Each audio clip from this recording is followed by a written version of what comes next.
Ayat ini bercerita tentang musibah-musibah yang akan menimpa setiap manusia. Kenapa saya ingin membahas ayat ini? Karena sebagai kepedulian kita kepada saudara kita yang ada di Gaza, Palestina, bahwa musibah yang mereka hadapi hari ini adalah musibah yang sangat berat sekali.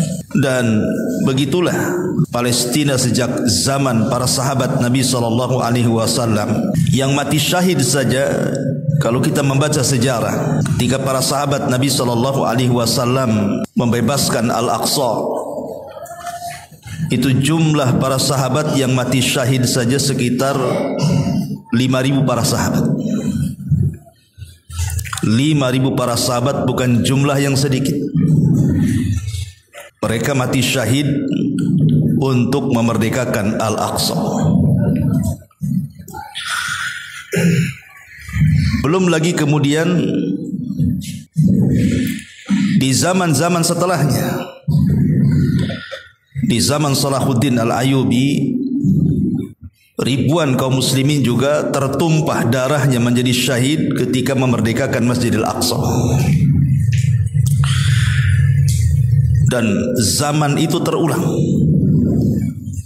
Dan hari ini kita bisa saksikan orang-orang yang tidak berdosa dari anak-anak, bahkan wanita-wanita yang tidak berdaya, bahkan orang-orang tua yang tidak sanggup mengangkat senjata. Mereka harus mendapatkan musibah besar dan sangat berat kehidupan mereka. Bukan hanya dibayang-bayangi dengan bom, tetapi lebih daripada itu, kelaparan, kehausan, cemas, takut, dan berbagai macam yang mereka alami saat ini. Walaupun kita sangat mengambil pelajaran besar bagi sikap mereka, kebanyakan mereka senantiasa mengucapkan hasbunallah wa ni'mal wakil. Cukuplah Allah, bahwa Allah lah sebaik-baik pelindung. Apa yang kita rasakan dari musibah-musibah dibandingkan dengan saudara-saudara kita yang ada di sana mungkin tidak seberapa. Makanya malam ini kita akan membahas surah Al-Baqarah ayat 1 atau ayat 155 sampai 157. A'udzubillahi minasyaitonir rajim. Bismillahirrahmanirrahim. Wala nabluwannakum bisyai'in minal khawfi wal ju'i wa naqsim minal amwali wal anfusi wath thamarat wa basyiris sabirin alladzina idza asabatkum musibatun qalu inna lillahi wa inna ilaihi raji'un ulaika alaihim salawatun min rabbihim wa rahmah wa ulaika humul muhtadun. Dan kami pasti akan menguji kalian, kata Allah, dengan sedikit ketakutan, kelaparan, kekurangan harta, jiwa, kekurangan buah-buahan, dan sampaikanlah kabar gembira kepada orang-orang yang sabar, yaitu orang-orang yang apabila ditimpa musibah mereka berkata, sesungguhnya kami milik Allah dan kepada Allah lah kami akan kembali. Maka mereka itulah orang-orang yang memperoleh ampunan dan juga rahmat dari Rabbnya, dan mereka itulah orang-orang yang akan mendapatkan petunjuk. Al-Baqarah 155 sampai 157. Ma'asyiral muslimin yang dimuliakan Allah Subhanahu wa taala, dari ayat ini bisa kita simpulkan secara global bahwa di antara sunnatullah yang tidak mungkin berubah bahwa Allah Subhanahu wa taala akan menguji seluruh hamba-hambanya. Allah Subhanahu wa taala akan menguji seluruh hamba-hambanya. Akan tetapi tujuan Allah Subhanahu wa taala menguji hamba-hambanya bukan ingin mengadabnya, tetapi Allah Subhanahu wa taala ingin melihat hati hamba-hambanya. Apakah hamba-hamba yang diujinya itu jujur keimanannya ataukah dusta keimanannya? Makanya dalam bentuk rahmat Allah Subhanahu wa taala, Allah Subhanahu wa taala tidak mungkin menimpakan sebuah ujian di luar batas kemampuan manusia. Karena memang tujuan ujian sendiri dari Allah Subhanahu wa taala adalah untuk menguji manusia, membersihkan hati-hati manusia. Dan dengan ujian itu terkadang Allah Subhanahu wa taala mempersiapkan pahala besar dengan surga yang penuh kenikmatan di dalamnya. Dan ujian sendiri bisa merontokkan semua sifat-sifat takabur dan ujub. Sehingga ketika takabur dan ujub itu hilang karena adanya ujian, maka menjadilah dia semakin mendekat dengan Allah Subhanahu wa taala. Ma'asyiral muslimin yang dimuliakan Allah Subhanahu wa taala. Baik, kita akan bahas dulu ayat ini kalimat per kalimat baru kita bentangkan. Ma'asyiral muslimin yang dimuliakan Allah Subhanahu wa taala. Di dalam ayat ini Allah Subhanahu wa taala mengatakan wala nabluwannakum, dan sungguh kami akan menguji kalian bisyai'in, dengan sedikit. Artinya tidak ada manusia yang diuji sejak lahir sampai mati, itu mustahil. Tidak ada. Bahkan kalau dikalkulasi antara senang dan susah itu lebih banyak senangnya dibandingkan susahnya. Antara sehat dan sakit itu lebih banyak sehatnya dibandingkan sakitnya. Antara senyum dan sedih itu lebih banyak senyumnya dibandingkan sedihnya. Karena Allah Subhanahu wa taala hanya menimpakan ujian itu sedikit saja. Makanya bahasanya bisyai'in minal khaufi, dengan sedikit dari rasa takut. Apa maknanya? Ma'asyiral muslimin yang dimuliakan Allah Azza wa Jalla, bentuk ujian itu terkadang Allah Subhanahu wa taala menguji kita dari rasa takut. Rasa takut dari apa? Para ulama tafsir mengatakan wa hiya an yadhhaballahu ba'dal amni faya'ishan nas fi qalaqin wattirabin fayakunu bidzalika dhihabu juz'in min ni'matil amni allati hiya min a'zamin ni'am. Kata para ulama, maksudnya Allah Subhanahu wa taala menghilangkan perasaan aman. Kemudian manusia dibuat tidak aman. Mungkin dia stres, mungkin dia bingung, mungkin tergoncang hatinya, sehingga ketika itu terjadi hilanglah sebagian nikmat aman yang merupakan sebesar-besar nikmat, kata para ulama. Ma'asyiral muslimin yang dimuliakan Allah Subhanahu wa taala, seperti yang terjadi kepada saudara-saudara kita kan di Palestina. Allah sedang menguji kepada mereka dicabutnya nikmat aman. Bagaimana mereka hidup dalam kondisi tidak pasti. Sampai-sampai wanita-wanita di Palestina hari ini kalau tidur di malam hari, maka mereka menggunakan pakaian lengkap. Pakaian lengkap, mulai dari jilbabnya, kemudian pakaian yang menutup auratnya, kaos kakinya, supaya kalau seandainya sewaktu-waktu ada bom dari Zionis Yahudi itu, kemudian Allah takdirkan mereka mati, maka tidak ada yang bisa melihat auratnya. Bayangkan wanita-wanita di sana luar biasa, sampai persiapan mau mati saja seperti itu. Ma'asyiral muslimin yang dimuliakan Allah Azza wa Jalla. Tapi sekali lagi, bagaimana ketangguhan hati-hati wanita di sana. Mereka hanya menyebut Allah Subhanahu wa taala lisannya. Dan ini juga sebuah pelajaran.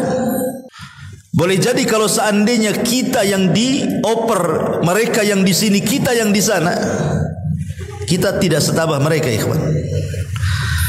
Jangankan lagi kita dibayang-bayangi peluru, dibayang-bayangi bom, dibayang-bayangi kematian, dibayang-bayangi mau dipecat dari perusahaan aja, stres tuh bawaannya. Oh, masuk nama saya di list ini. Itu sudah stres kita itu. Baru bicara soal dibayang-bayangi mau dipecat saja. Ma'asyiral muslimin yang dimuliakan Allah Subhanahu wa taala. Lah kenapa Allah Subhanahu wa taala kemudian memberikan ujian seperti itu? Dibayang-bayangi perasaan takut. Supaya kita menyandarkan hati hanya kepada Allah Subhanahu wa taala. Allah mengatakan fala takhafuhum wa khafuni. Jangan takut kepada mereka, takutlah kepada aku, kata Allah. Ma'asyiral muslimin yang dimuliakan Allah Subhanahu wa taala. Kemudian yang kedua, wal-ju'. Terkadang Allah Subhanahu wa taala memberikan ujian itu dengan al-ju', kelaparan. Kata para ulama tafsir mengatakan innal ju'a adzabun 'alal abdan. Sesungguhnya rasa lapar itu salah satu azab yang mengenai badan kita. Ketika kemudian kita kehilangan makanan, kehilangan minuman, maka terkadang kita lemas. Itulah ujian pada badan kita. Saudara-saudara kita di Palestina ini ada yang 1, 2, 3 hari tak makan, ikhwan. Mereka bisa bertahan hidup. Kita ini kadang-kadang dari pagi sampai sore tak makan, dah gemeteran tuh. Udah lemas kayaknya. Solat maghrib aja udah lemas sekali. Kenapa lemas solatnya? Belum makan, Ustaz. Padahal dari pagi sampai sore, lu di sana udah 3 hari tak makan. Terkadang Allah Subhanahu wa taala menguji seperti itu. Kita dibuatnya lapar. Makanya ma'asyiral muslimin yang dimuliakan Allah Subhanahu wa taala, apabila Allah Subhanahu wa taala memberikan kepada kita kekenyangan, kita bisa makan, kita bisa minum, kita bisa aman, maka sebenarnya kita ini sudah berada di atas kenikmatan luar biasa. Karena Nabi SAW yang mengatakan man asbaha minkum aminan, man asbaha minkum aminan fi sirbihi mu'afan fi jasadihi indahu qutu yaumihi faka'annama hizat lahu dunya, kata Rasul. Barang siapa yang di pagi harinya kalian merasa aman, tidak dibayang-bayangi seperti saudara-saudara kita yang ada di Palestina, dibayang-bayangi dengan kematian. Mu'afan fi jasadihi, sehat badannya karena istirahat cukup. Mereka tidak pernah cukup istirahat. Pagi, siang diserang, malam juga diserang. Kapan mereka istirahat? Ketika kekurangan istirahat, pengaruh kepada badan, kesehatan. Indahu qutu yaumihi, pada hari itu dia bisa makan. Jadi kalau kita sudah merasa aman, kemudian sehat badan dan kita bisa makan, seolah-olah kata Rasul hizat lahu dunya, dunia itu ada di genggaman dia. Yang antum cari apa sekarang? Kita ini mencari 3 ini kan. Aman, jangan diganggu orang. Sehat badan, jangan banyak penyakit. Makan, minum dan tidak kelaparan. Itulah orang hidup. Orang hidup nyari apa? kecuali nyari tiga ini. Sebab kalau tiga-tiga dicabut oleh Allah Azza wa Jalla, atau salah satu dari tiga dicabut oleh Allah Azza wa Jalla, rasanya enggak nikmat hidup ini. Coba kita rinci, kalau seandainya kita bisa makan, badan kita sehat, tapi tidak aman seperti di Palestina, atau kita aman umpamanya, alhamdulillah negeri kita aman, bisa makan tapi badan pula tak sehat, stroke, tidak bisa bangun, di kursi roda, bergerak aja diangkat. Mana enak hidup kayak gitu tuh. Oke lah aman, dia sehat, tapi tak ada yang dimakan, stres juga dia. Makanya kalau seandainya tiga perkara ini ada pada diri kita, bersyukurlah Anda sudah memegang dunia, kata Nabi. Tapi ada orang-orang yang Allah Subhanahu wa ta'ala terkadang uji dengan lapar. Ma'asyiral muslimin yang dimuliakan Allah Azza wa Jalla, ulama tafsir mengatakan ujian dari Allah berupa kelaparan ini ada dua bentuk. Pertama, boleh jadi mungkin karena tidak ada makanan yang dimakan, tidak ada minuman yang diminum. Mungkin disebabkan karena mahalnya harga, sementara pun uang kita tidak banyak, pekerjaan kita pas-pasan, sementara yang dikasih makan, yang dikasih minum banyak, anak, istri, anak aja 11 umpamanya kan, belum lagi saudara lagi ikut di rumah kita dan begitu seterusnya. Terkadang kita dibuat stres tuh, gimana ngasih makan mereka. Atau boleh jadi mungkin makanan banyak tapi tidak pernah cukup. Kenapa? Karena tidak diberkahi makanan itu. Karena tidak berkah itulah akhirnya tidak pernah cukup kalau dia makan. Ma'asyiral muslimin yang dimuliakan Allah Azza wa Jalla, dan ini juga bagian daripada ujian dari Allah Subhanahu wa ta'ala. Maka bersyukurlah kalau Allah Subhanahu wa ta'ala masih memberikan kepada kita ada yang bisa kita makan, apa yang bisa kita minum. Karena di antara saudara-saudara kita yang ada di Palestina sana, ada yang tidak bisa kita rasakan di sini. Kita bisa makan 3 hari, satu hari itu 3-4 kali, bahkan 5 kali kalau kuat perutnya kan. Tapi di sana 1 kali sehari dia udah untung mereka bisa makan. Kemudian yang ketiga, wa naqsin minal amwal. Terkadang Allah Subhanahu wa ta'ala uji dengan kekurangan harta. Harta ini ma'asyiral muslimin yang dimuliakan Allah Azza wa Jalla adalah penopang hidup kita. Kalau orang tidak punya harta, susah hidupnya. Tapi kalau orang punya harta, minimalnya akan senanglah sedikit hidupnya. Umpamanya orang tidak punya rumah, kita punya rumah, senang sikit tak sewa kan gitu ya, enggak stres pula. Orang jalan kaki capek, kita punya motor, alhamdulillah. Yang jauh jadi dekat kan itu. Tapi kalau orang jalan kaki, yang jauh ya memang jauh, yang dekat pun jadi jauh, jadinya capek kan itu. Ini nikmat itu kendaraan itu. Kemudian uang. Dengan uang kita bisa beli apa saja yang kita hajatkan kan. Kita bisa menyekolahkan anak kita, kita bisa membantu orang lain yang susah dan begitu seterusnya. Makanya kemudian ketika kemudian tidak ada harta, maka ini ujian dari Allah Subhanahu wa ta'ala. Terkadang diuji dengan wa naqsin minal amwal. Sebab ujiannya begini ikhwan, kalau orang tidak punya harta dan tidak ada keimanan, tidak ada iman, tidak ada takwa, otaknya pasti akan berbuat kriminal jadinya kan. Betapa banyak perampokan, pencurian, itu gara-gara apa? Gara-gara kemiskinan. Gara-gara kemiskinan terjadi kriminal.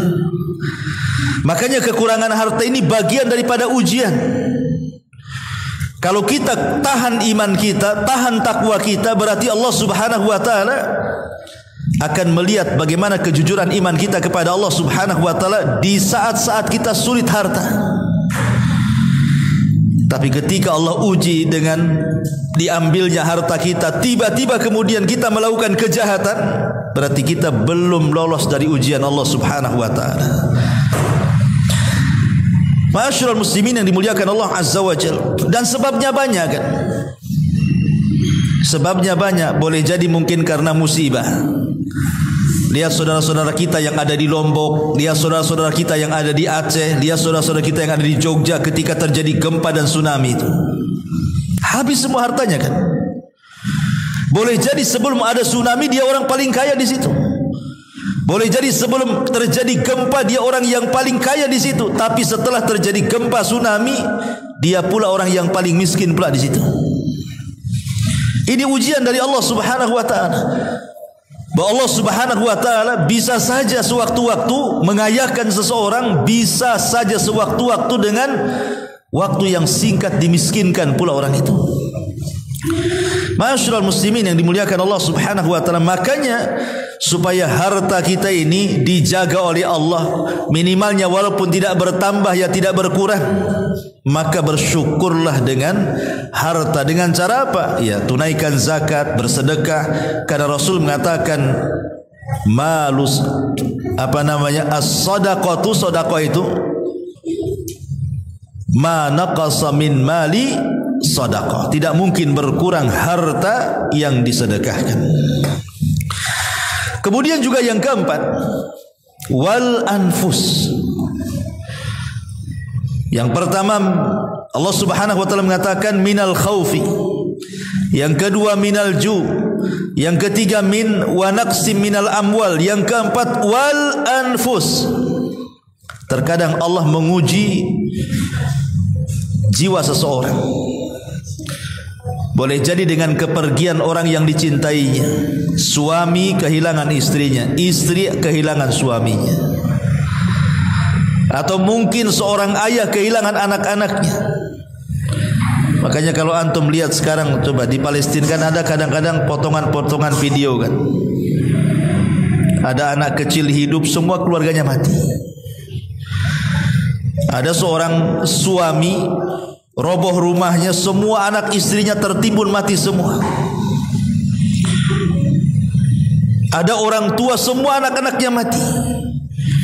Macam-macam pokoknya gambaran-gambaran yang ada di sana itu luar biasa. Kadang-kadang kita ini tersayat kalau kita melihat video-video seperti itu. Dan kita bisa bayangkan kalau seandainya itu terjadi kepada kita, istri kita meninggal tidak wajar, anak kita meninggal tidak wajar, orang tua meninggal kita tidak wajar. Kira-kira hati kita seperti apa kan begitu? Terkadang Allah Subhanahu wa taala menguji seperti itu. Atau boleh jadi mungkin anfus ini diartikan Allah berikan ujian kepada kita dengan berbagai macam penyakit, sehingga seolah-olah penyakit itu ibarat dia mati bukan hidup. Karena mungkin dia tidak bisa bergerak dari tempatnya, berbaring dari tempatnya, stroke, berkepanjangan, koma, tidak mati-mati. Sama aja juga orang mati itu jadinya. Terkadang kemudian Allah berikan ujian al-anfus, jiwa seseorang itu. Dan ini juga salah satu ujian dari Allah Subhanahu wa taala akan ujian kesabaran. Apakah kita terima dengan qada dan qadar Allah? Karena banyak kemudian ketika orang-orang yang kita cintai meninggalkan kita, kalau tidak tahan-tahan imannya, kadang-kadang dia menolak takdir kan. Terutama mungkin ibu-ibu yang kehilangan suaminya, anaknya pula banyak. Terpikir nih siapa yang ngasih makan dia, siapa yang ngasih makan anaknya. Padahal Allah Subhanahu wa taala mengatakan nahnu narzuqukum wa iyyahum. Kami yang akan memberikan rizki anak-anak kalian dan juga mereka, orang-orang tuanya. Diuji tawakal kita kan. Diuji oleh Allah Subhanahu wa taala kesabaran kita, keimanan kita kepada qada dan qadar Allah itu. Kadang-kadang kalau musibah yang Allah Subhanahu wa taala berikan itu dalam bentuk kematian.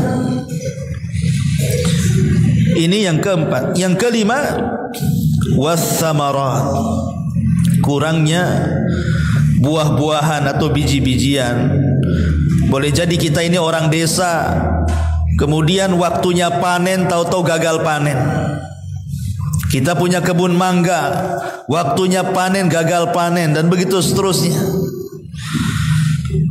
Besoknya tinggal panen, datang banjir, habislah kemudian padi tak bisa dipanen. Akhirnya kekurangan. Ma'asyiral muslimin yang dimuliakan Allah Subhanahu wa taala, inilah yang terjadi. Seseorang itu pasti diuji dengan 5 perkara ini. Saya, Anda, siapapun pasti akan diuji dengan 5 perkara ini. Yang pertama boleh jadi diuji dengan perasaan takut. Takut mikir masa depan. Masa depan kita, masa depan pekerjaan kita, perusahaan kita, masa depan anak-anak kita, masa depan pokoknya. Belum terjadi sudah stres. Ya. Kadang-kadang diuji seperti itu dengan ketakutan-ketakutan tuh. Ataupun mungkin yang kedua, diuji dengan kelaparan, susah ekonomi, susah pekerjaan, ya. Atau diuji dengan tidak punya harta. 10 tahun di Batam masih nyewa saja, nggak bisa punya rumah sendiri. Asik kesana kemari, asik banyak utang saja, nggak punya harta sendiri. Atau diuji dengan jiwa, mungkin dengan kematian ataupun dengan sakit. Atau mungkin diuji dengan kurangnya buah-buahan, kurangnya biji-bijian. Ada duit mau belanja tak ada yang dibeli dan begitu seterusnya kan. Lah itu pasti akan terjadi kepada setiap kita. 5 perkara ini. Tetapi Allah Subhanahu wa taala mengatakan wa basyiris sabirin. Beruntunglah orang-orang yang sabar itu. Sabar ketika diuji oleh Allah dengan ketakutan, sabar ketika diuji oleh Allah Subhanahu wa taala dengan kelaparan, sabar diuji oleh Allah ketika mungkin dengan kematian ataupun dengan sakit badan, atau sabar ketika serba kekurangan. Maka Allah mengatakan wa basyiris sabirin. Beruntunglah, berbahagialah orang-orang yang sabar itu. Ma'asyiral muslimin, sabar ini kekhususan manusia. Sabar ini tidak ada pada binatang, tidak ada pada malaikat. Ingat ya, sabar itu hanya ada pada manusia saja dan jin lah.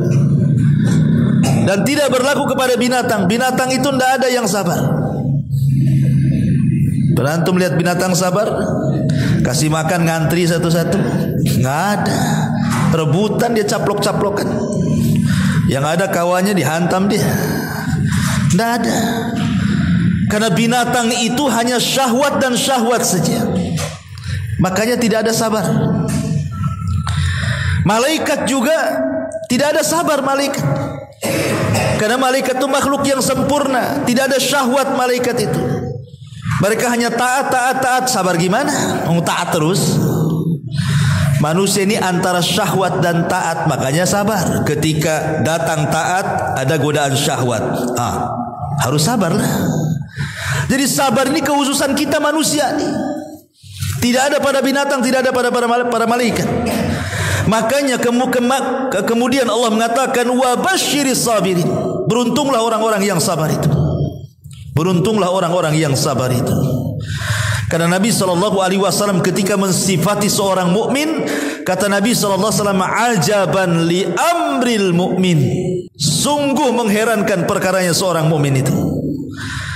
Kata Nabi SAW, inna amrahu kullahu khairun. Semua urusannya dianggap baik. In asabathu syarra syakara. Dan kalau ditimpa kebaikan langsung dia bersyukur, dan itu kebaikan bagi dia. Wa in asabathu dharra sabara fakana khairan lahu. Kalau ditimpa kemalangan, keburukan, musibah, dia berusaha sabar, dan itu juga baik bagi dia. Wa laisa dzalika illa lil mu'min, kata Rasul. Dan itu tidak mungkin terjadi kecuali kepada seorang mukmin. Artinya kalau ditimpa musibah tidak sabar, dipertanyakan keimanannya, gitu maksudnya. Kalau diberikan nikmat kok tidak bersyukur, berarti dipertanyakan keimanannya itu. Sebab kesempurnaan iman itu kalau dia bisa bersyukur ketika diberikan nikmat, kalau dia bersabar, bisa bersabar ketika ditimpa musibah. Itulah seorang mukmin. Berarti kan memang berat menjadi seorang mukmin sejati ini, ikhwannya. Karena harus berjalan di antara dua kalimat syukur dan sabar. Dua-duanya berat. Antum dapat harta bersyukur, Tidak hanya mengucapkan alhamdulillah saja, keluarkan zakatnya, keluarkan infaknya. Mengeluarkan zakat infak ini ujian dari Allah. Kenapa? Karena terkadang kita lelah letih dari pagi sampai malam mencari uang. Ketika sudah dapat, tiba-tiba kita suruh ngasih kepada orang yang tidak ikut kerja dengan kita. Nggak kenal pun orang itu suruh sumbang pula. Siapa sih nggak kenal dia? Ngasih modal pun tidak, bantu pun tidak. Tiba-tiba kita suruh ngasih uang sama dia. Ini kan ujian namanya. Ujian harta itu. Bersyukur atau tidak? Ataupun sabar. Ini sabar lebih berat lagi kan? Ma'asyiral muslimin yang dimuliakan Allah Azza wa Jalla. Kemudian Allah Subhanahu wa taala menggambarkan seperti apa orang yang sabar itu. Maka Allah mengatakan alladzina idza asabathum musibatun qalu inna lillahi wa inna ilaihi raji'un.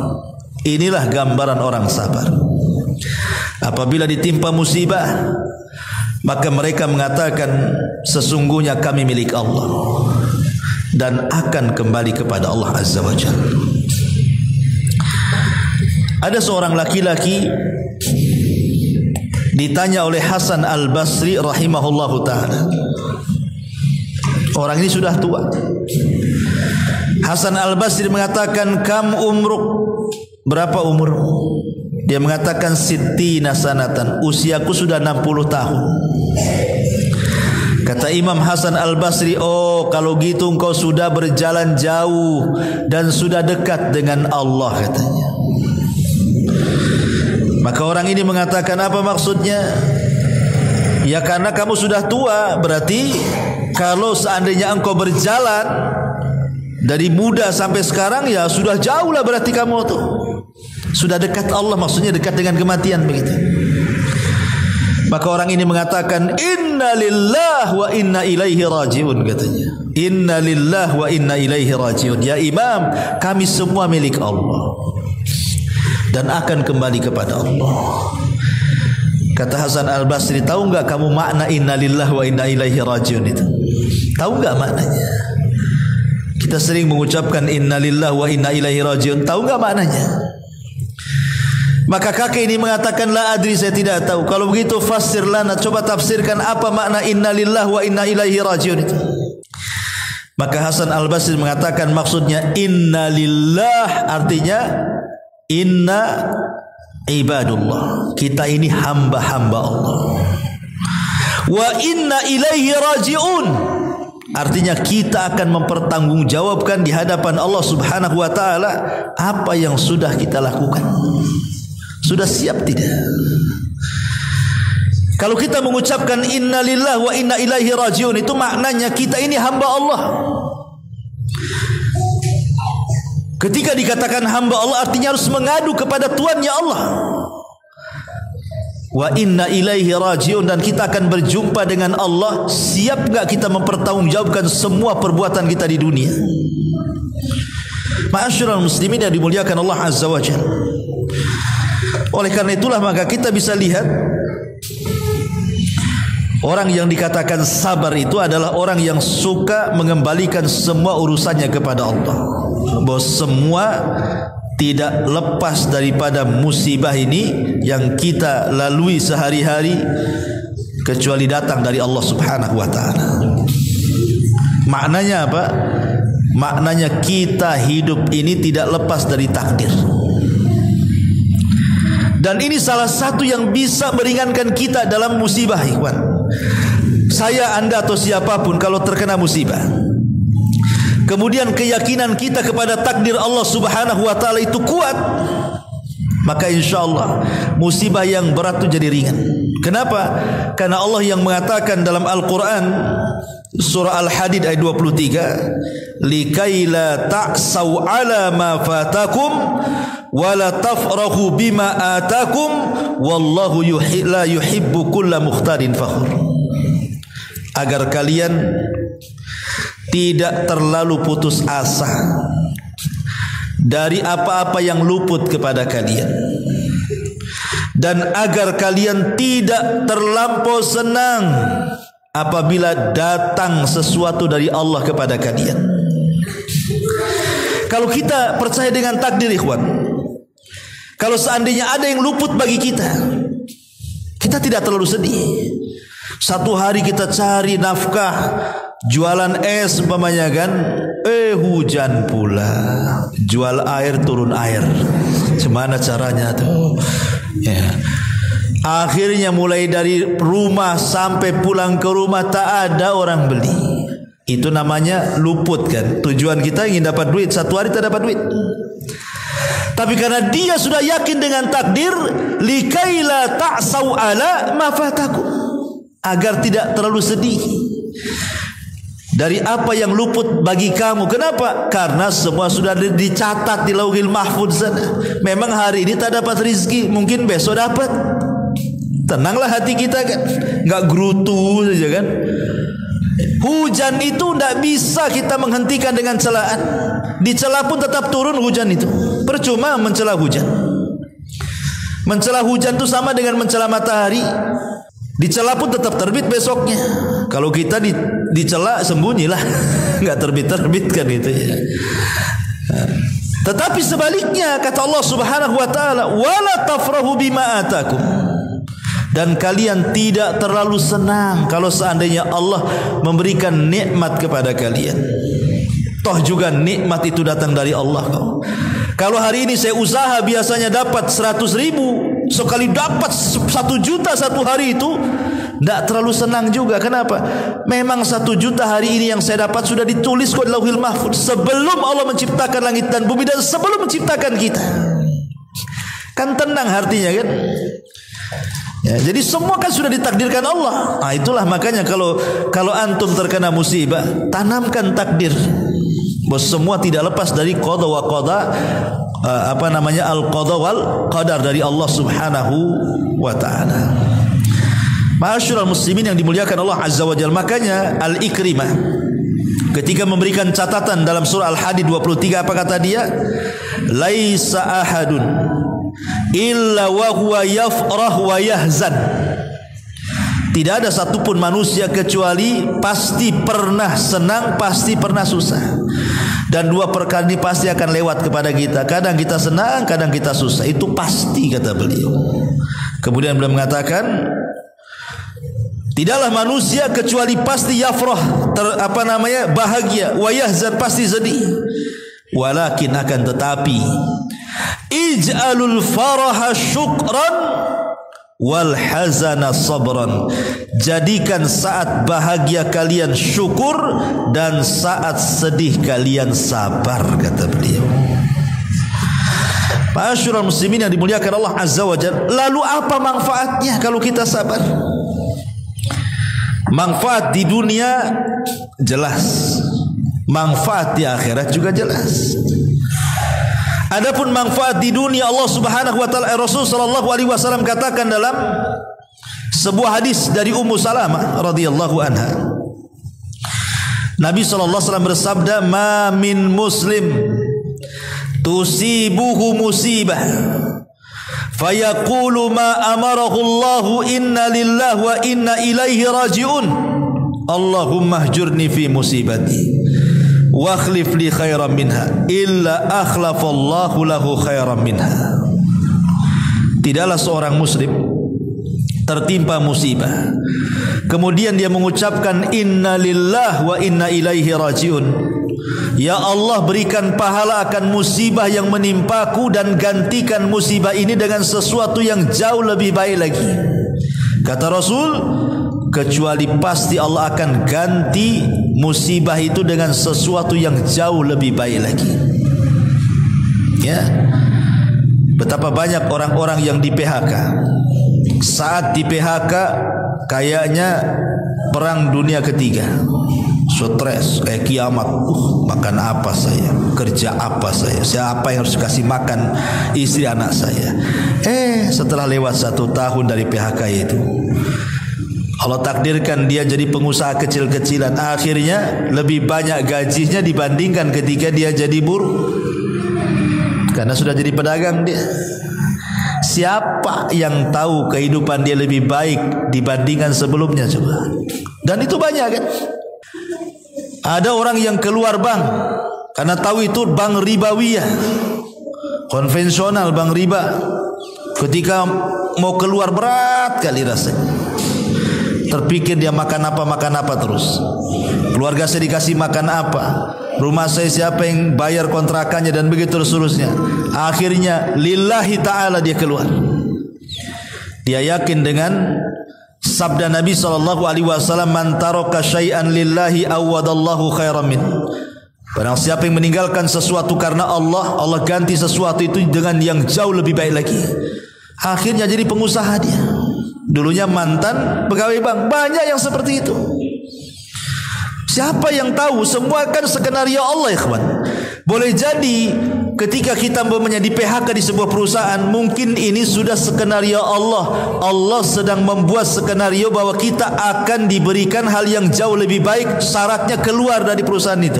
Siapa yang tahu? Kan tidak tahu kita. Wa asa an takrahu syai'an wa huwa khairul lakum. Terkadang apa yang dianggap antum jelek itu baik pula di sisi Allah. Ya. Masyaallah muslimin yang dimuliakan Allah Azza wa Jalla. Makanya di sini kecuali Allah akan ganti.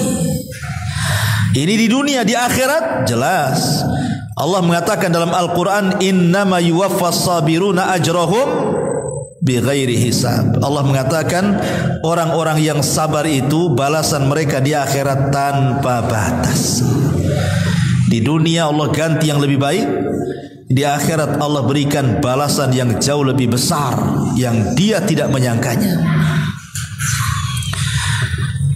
Ma'asyiral muslimin yang dimuliakan Allah Azza wa Jalla. Kemudian Allah tutup ayatnya, ulaika alaihim salawatu min rabbihim wa rahmah wa ulaika humul muhtadun. Lihat bagaimana kalau orang bisa sabar dari musibah itu, Allah berikan 3 perkara yang luar biasa.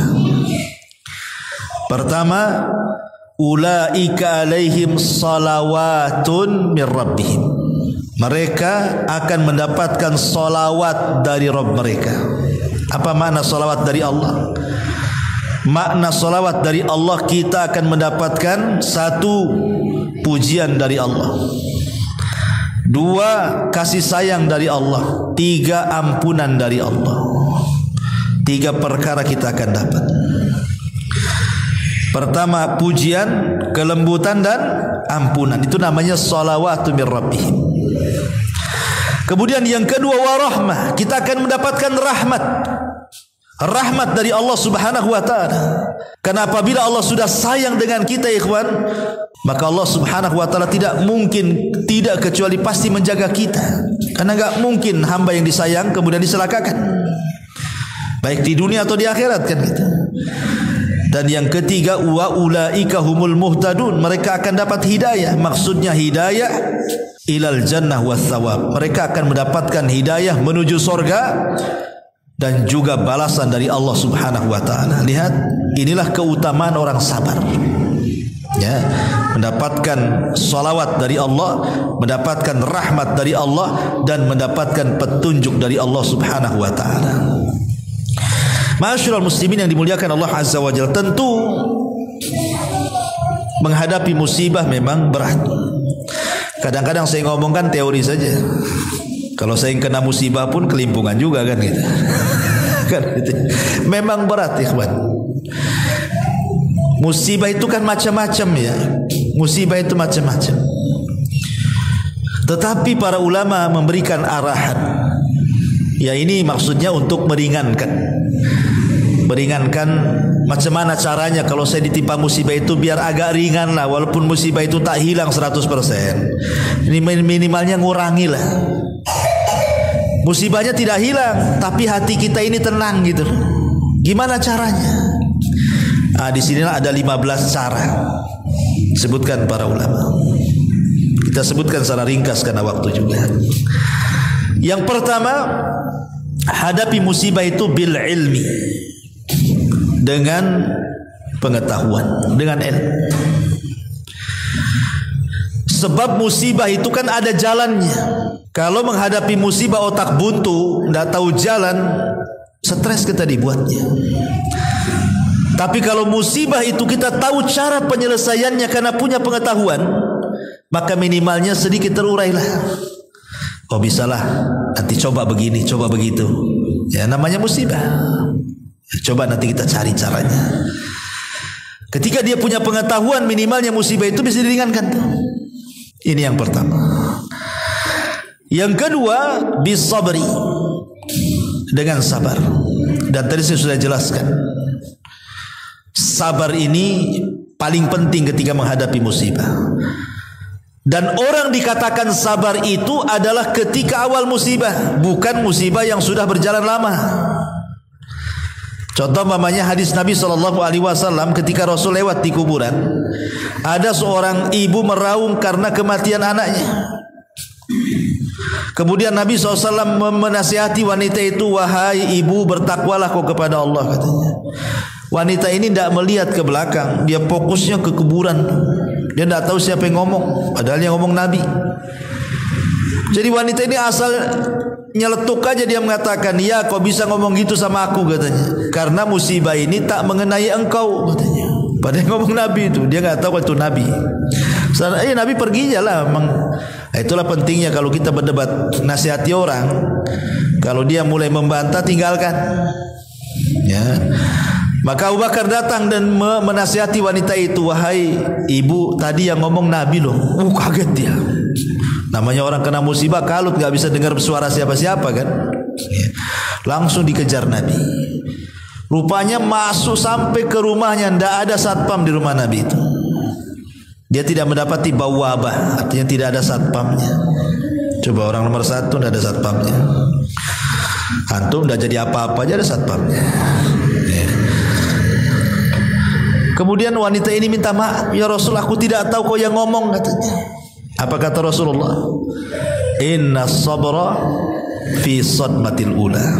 Sabar itu dikatakan sabar ketika anda bisa sabar dalam pukulan pertama musibah.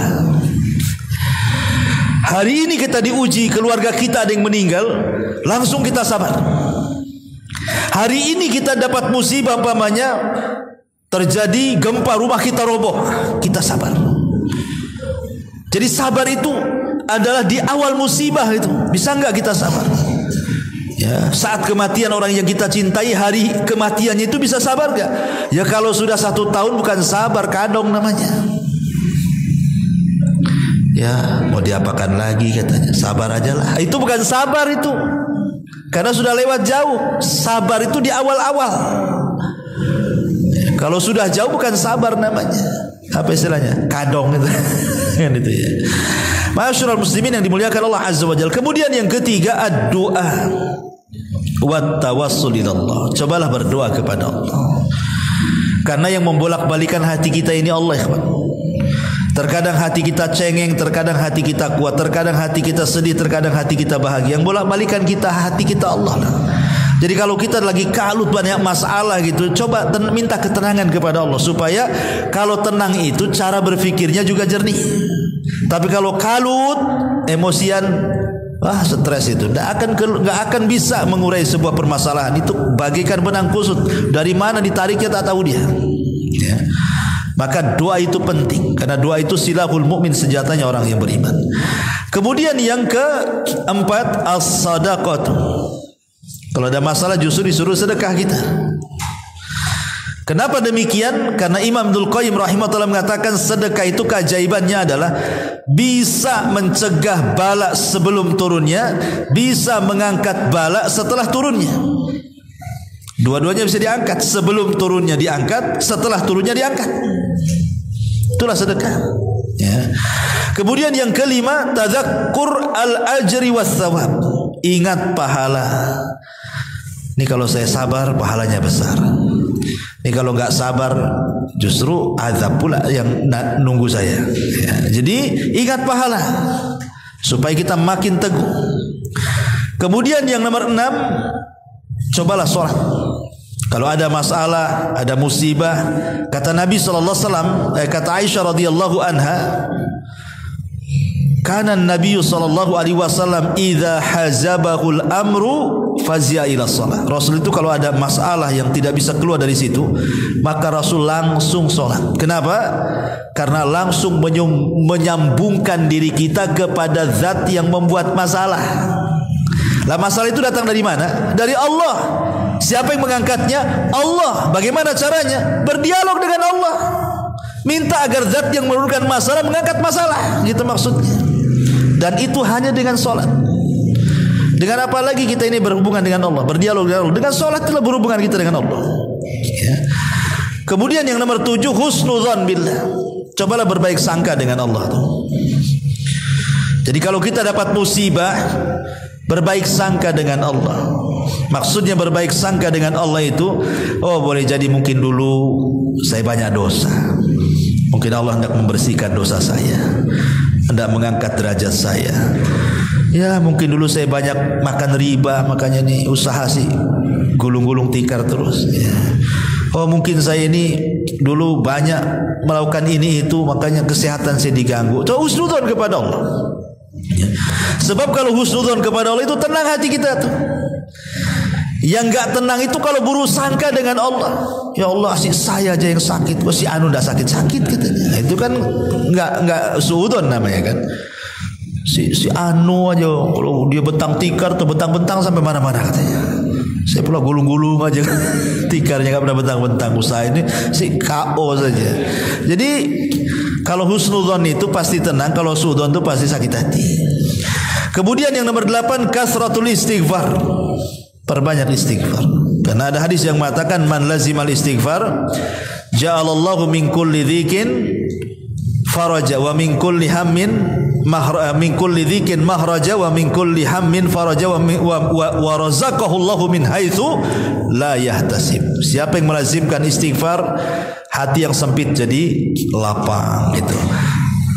Apa pikiran yang bingung menjadi terbuka, dan Allah akan berikan rizki dari arah yang tidak disangka-sangka. Kemudian yang nomor 9, taqwallah. Bertakwalah kepada Allah. Karena Allah yang mengatakan wa man yattaqillah yaj'al lahu makhraja. Barang siapa yang bertakwa kepada Allah, Allah carikan jalan keluarnya. Pasti Allah carikan jalan keluarnya tuh. Makanya ketika Amr ibn As radhiyallahu an membebaskan Iskandariah Mesir 1,5 tahun loh dikepung, bentengnya nggak roboh-roboh. Umar ngirim surat dan mengatakan, ya Amr, kalau dosa kaum muslimin lebih banyak dilakukan dibandingkan dosanya orang kafir, sampai kiamat kau nggak akan menang perang di situ. Ya sedikitkan dosa. Tapi kalau dosa orang kafir lebih banyak dibandingkan dosa kita, insya Allah kita menang. Karena yang mengalahkan, yang menangkan peperangan itu hanya Allah subhanahu wa ta'ala. Bukan karena senjata, bukan karena kecanggihan, tidak. Perang Uhud kurang apa? Abu Bakar ikut, Rasul ikut, Umar ikut, kalah. Padahal orang-orang mulia yang terlibat, kenapa kalah? Karena ada yang melanggar. Para pemanah disuruh jangan turun-turun, akhirnya kalah. Padahal banyak orang mulia di situ. Maka maksiat itulah yang kemudian menjadikan kekalahan perang kan. Tapi bertakwa kepada Allah di perang Badar, jumlahnya sedikit, jumlah musuh banyak, tapi karena para sahabatnya kualitas takwanya luar biasa, taat kepada Allah dan Rasulnya juga luar biasa, menang. Maka takwa ini penting dalam mengurai masalah. Kemudian yang nomor 10, an ya'lam anna mararatad dunya hiya bi'ainiha halawatul akhirah. Ketahuilah bahwa keperitan dunia itu hakikatnya manisnya akhirat. Keperitan dunia itu hakikatnya manisnya akhirat. Jadi kalau kita mau perit di dunia, di akhirat akan mendapatkan kelezatan. Tapi kalau kita sudah lezat di dunia, boleh jadi di akhirat pula mendapatkan keperitan. Ada seorang laki-laki didatangkan di hadapan Allah, dari mulai lahir sampai mati susah hidupnya, tapi dia termasuk ahli sorga. Tiba-tiba oleh Allah dicelupkan di sorga satu kali aja celupan, tuk, diangkat lagi. Allah katakan, masih terbayang tuh susahmu di dunia? Enggak ya Rabb. Hilang semua pikiran susahnya di dunia itu. Padahal ya, kalau pamannya antum pernah susah, anggaplah dari kecil sampai 40 tahun susah hidupnya. Tiba-tiba di atas 40 tahun antum pula kehujanan duren kepalanya. Kaya, ya, kejatuhan duren. Pasti antum masih ingat waktu susah antum kan? Sehebat-hebatnya orang kaya itu kalau pernah susah masih ingat, terbayang susahnya. Yalah sekarang saya kaya, dulu susah, kamu nggak tahu gimana saya kaya kata. Kan gitu ya. Ya, sak kaya-kayanya, sak senang-senangnya orang kalau pernah susah tidak mungkin menghilangkan bayang-bayang susahnya dulu tuh. Tapi orang dimasukkan ke sorga langsung blank, seolah-olah tidak pernah susah hidupnya tuh. Itulah hebatnya sorga, menghapus memori semuanya, seolah-olah senang, padahal baru dicelupkan tuh. Gimana kok dimasukkan coba? Luar biasa. Makanya harus paham bahwa jangan-jangan keperitan hidup, musibah-musibah ini pula yang menjadikan kelezatan kita di akhirat. Kita tidak tahu. Tenanglah kita, ya. Kemudian yang nomor 11, terkadang juga an yutfi an-naru musibatihi bi bardi at-ta'assi bi ahli al-masaib. Cobalah padamkan musibah-musibah kita, ringankan musibah-musibah kita itu dengan membandingkan musibah-musibah orang-orang yang sebelum kita, mungkin para nabi, ya, mungkin para sahabat, mungkin para ulama, atau kalau kita di sini kena musibah, coba bandingkan orang dengan di Palestina itu. Antum baru dipecat deh, udah stres 7 keliling, udah ngomong nggak mau sholat. Orang Palestina mau mati loh, tetap mereka sholat, tetap mereka berzikir, baca Quran, tetap mereka mengatakan la haula wala quwata illa billah, hasbunallah wa ni'mal wakil. Nah, gitu maksudnya. Kalau kita kena musibah ini, lihat juga orang kita ini enggak terkena musibah sendiri, banyak orang yang kena musibah dengan kita kan. Makanya kata Nabi SAW, kalau urusan musibah itu cobalah lihat kepada orang yang musibahnya jauh lebih berat dibandingkan kita itu, supaya kita tenang. Pamannya kita ini sakit, ya. Tengok orang sakit lainnya, alhamdulillah saya masih hidup. Itu yang sakit sebelah itu udah mati tuh. Pasti mendingan kan itu. Alhamdulillah saya masih bisa tidur di masjid, ya, yang lain kolong jembatan. Alhamdulillah saya bisa ngekos, yang lain bayar kosnya tak bisa. Ya, cobalah pandang ke yang rendah kan. Kalau kita suka memandang yang rendah itu memungkinkan bersyukur kita. Tapi kalau antum nenggak ke atas, capek leher. Kapan kayak dia? Kapan kayak dia? Capek leher kita dibuatnya. Masyaallah muslimin yang dimuliakan Allah Azza wa Jalla. Jadi lihat kepada orang-orang yang terkena musibah, baik kepada sebelum kita ataupun kepada orang-orang yang sezaman dengan kita, atau kepada orang-orang yang jauh lebih parah musibahnya, supaya tenang hati kita itu bahwa kita tidak sendirian rupanya, ya. Kemudian yang nomor 12, an ya'lam annahu laula mihnatud dunya wa masaibuha la asabal abdu min wa'il kibri wal ujbi wal qaswatil qalbi. Hendaklah seseorang paham, terkadang musibah dunia ini bisa menjadi obat bagi hati kita yang keras, yang sombong, yang ujub, yang sok-sokan dan begitu seterusnya kan. Ada orang ketika kaya sombongnya tingkat dewa, kayak Firaun, kayak Namrud gitu ya. Sekali kena tsunami habis kekayaannya, kena gempa habis kekayaannya. Kira-kira apa yang mau disombongkan? Rupanya dia pusing, ya, mau membanggakan dengan kekayaannya sudah tak ada, mau minta-minta sama orang malu dulu pernah jadi orang kaya, hilang akhirnya kan. Akhir terpaksa juga dia menadah pemberian orang, daripada dia mati tak makan, hilang sombongnya. Kadang-kadang itu jadi obat tuh musibah tuh. Jadi hati kita dibersihkan dari sifat sombong, ujub, takabur dan begitu seterusnya kan. Nah, ini kan obat juga, jadi hati kita jadi baik gitu ya. Kemudian yang nomor 13, ayya'lama anna alladhi ibtalahu biha ahkamul hakimin. Harus paham bahwa yang ngasih musibah siapa? Allah, bukan orang lain, bukan sesama kita makhluk. Allah yang kasih musibah.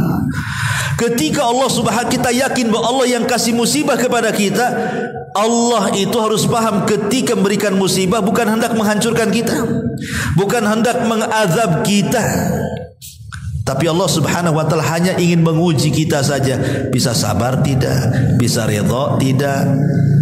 Dan Allah ingin mendengar aduan-aduan kita yang kita keluhkan kepada Allah sebenarnya tuh. Selama ini kita jarang berzikir, jarang memanggil ya Allah, jarang kita ngomong begitu tuh. Ya Rabb jarang, Allahumma jarang. Sekali kena musibah, lisannya zikir aja. Kan itu ya. Kalau antum ke rumah sakit tuh banyak orang zikir deh. Coba sehat, hilang tuh zikirnya, nyanyi dia. Ya. Allah ingin mendengar ratapan kita sebenarnya. Maka dikasih musibah, dengan musibah itulah kita akhirnya meratapkan, memanggil-manggil Allah, berzikir kepada Allah. Kan hikmahnya besar juga kena musibah itu. Kemudian juga yang ke-14, an ya'lam anna ma ya'qubuhu as-sabr wal ihtisab minal ladzati ad'af ma kana yahsul lahu bi baqa'i ma usiba bihi.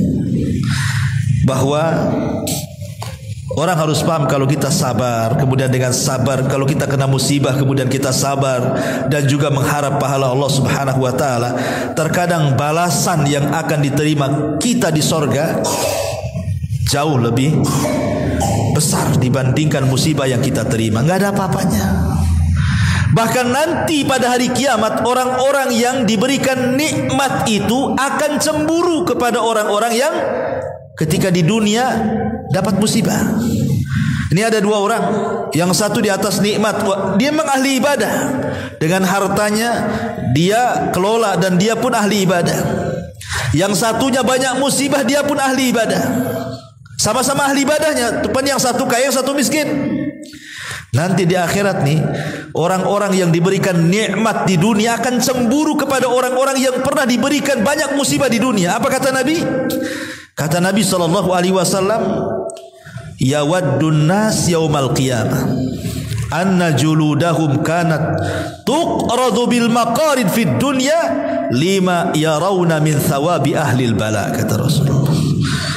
Sebagian manusia yang diberikan nikmat di dunia nanti pada hari kiamat berkeinginan kalau kulit-kulit mereka dikelupaskan dari dagingnya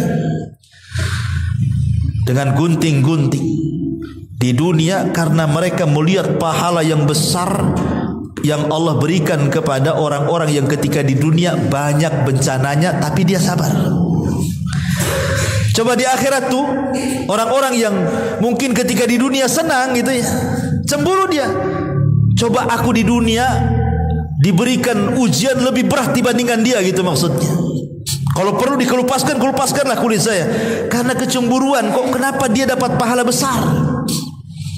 Jadi ahlil bala ini di akhirat akan menjadi cemburu semua ahli-ahli nikmat yang pernah diberikan nikmat di dunia.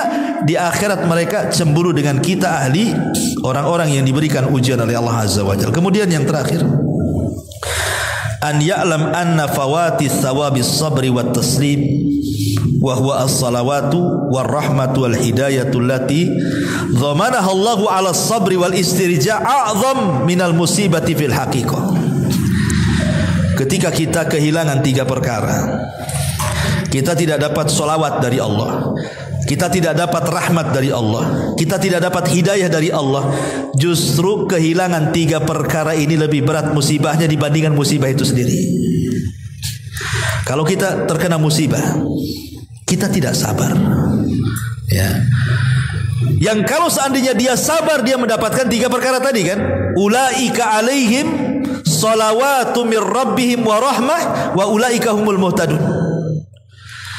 Jadi kalau seandainya kita sampai luput tiga perkara karena tidak sabar, hakikatnya musibah tidak dapat ini lebih besar dibandingkan musibah yang ia hadapi sebenarnya. Karena paling tinggi musibah di dunia ini kematian, apalagi. Tapi ketika dia tidak dapat petunjuk, bukan hanya dunia, akhirat pun rugi dia. Ketika dia tidak dapat rahmat, dia tidak akan bisa masuk surga. Karena masuk surga itu bukan karena amal kita, tapi karena rahmat Allah. Jadi hakikatnya tiga perkara itu sudah luar biasa gitu ya, kalau kita berpikir itu. Ma'asyiral muslimin yang dimuliakan Allah Azza wa Jalla. Baik, untuk menutup kajian ini, kita akan menukil beberapa perkataan para sahabat dan juga para ulama salaf. Ma'asyiral muslimin yang dimuliakan Allah Azza wa Jalla, berkata Ali bin Abi Thalib radhiyallahu anhu, Kata Ali radhiyallahu an, la tastasghiranna bala yusibuka fa innalaka fihi thalathu hisalin. Jangan menganggap remeh sebuah musibah walaupun itu kecil. Jangan pernah menganggap remeh sebuah musibah. Karena kalau engkau tahu tentang musibah di balik musibah itu, ada 3 perkara yang besar. Kata Ali. Yang pertama, rif'atu darajah. Kita akan diangkat derajatnya. Yang kedua, kafaratu dzambin. Dosa-dosa kita akan diampuni. Yang ketiga, da'watun mustajabah. Doa kita akan diijabah. Orang kalau tahu di balik musibah itu bahwa derajat kita sedang diangkat, dosa-dosa kita sedang diampuni, dan doa-doa kita sedang diangkat oleh Allah ke langit dan didengarnya serta diijabahnya, tentu orang ini tidak mungkin meremehkan sebuah musibah walaupun kecil, apalagi besar. Ya, ini kata Ali radhiyallahu anhu. Kemudian Umar bin Khattab radhiyallahu anhu mengatakan, "Idza btalallahu 'abdan bi bala'in faqad fataha lahu abwabu khairin katsira."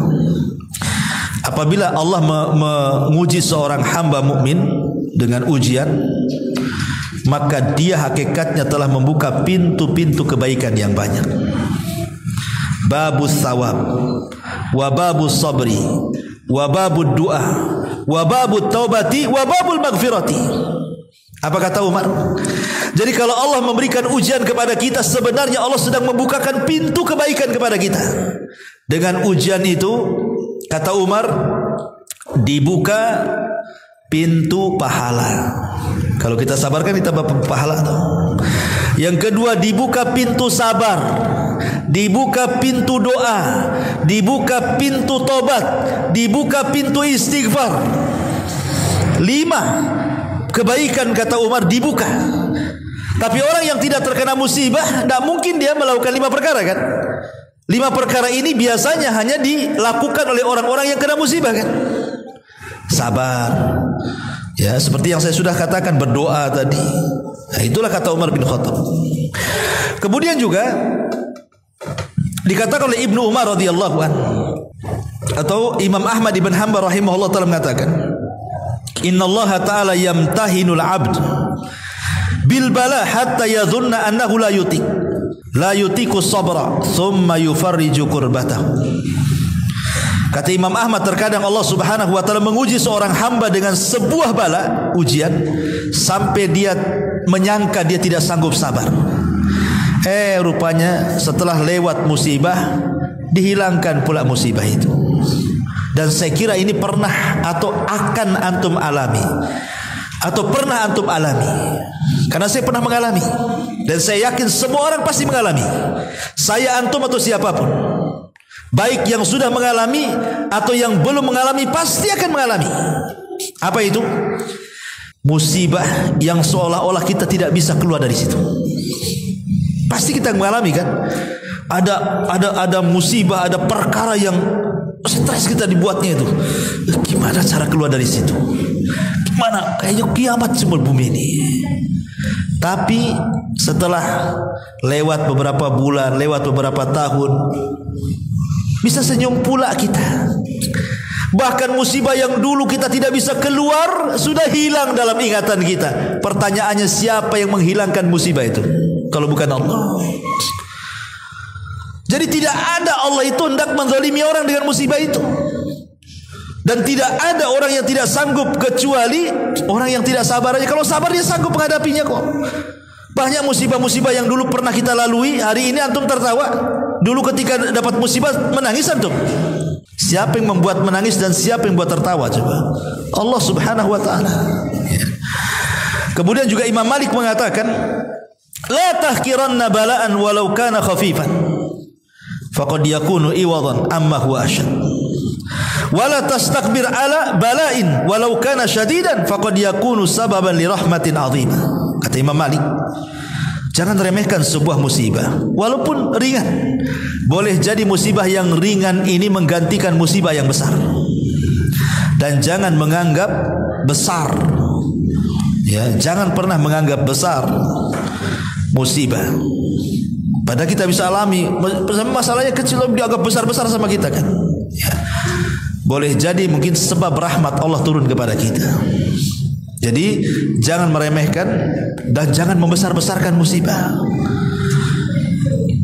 Boleh jadi musibah yang remeh Allah sengaja didatangkan untuk menghindarkan musibah yang besar.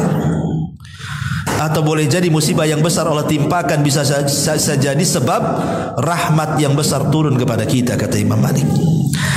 Kemudian Hasan Al-Basri juga mengatakan, idza betuliyallah atau idza btalallahu 'abdan bi musibatin, apabila Allah menimpakan musibah kepada seorang hamba, kemudian dia mengatakan inna lillahi wa inna ilaihi rajiun, amsakallahu biyadihi hatta yuzila anhu musibah, maka Allah akan tahan dengan tangannya sampai hilang musibahnya. Kemudian juga dikatakan oleh Utsman ibn Affan radhiyallahu anhu, idza ishtadda bika amrun fatrih humumaka ila maula jalla jalal wasta'in bis sabri wad du'ai fa innallaha ma'as sabirin. Kata Utsman bin Affan, apabila semakin kuat musibah yang menimpamu, cobalah kebingunganmu adukan kepada Allah.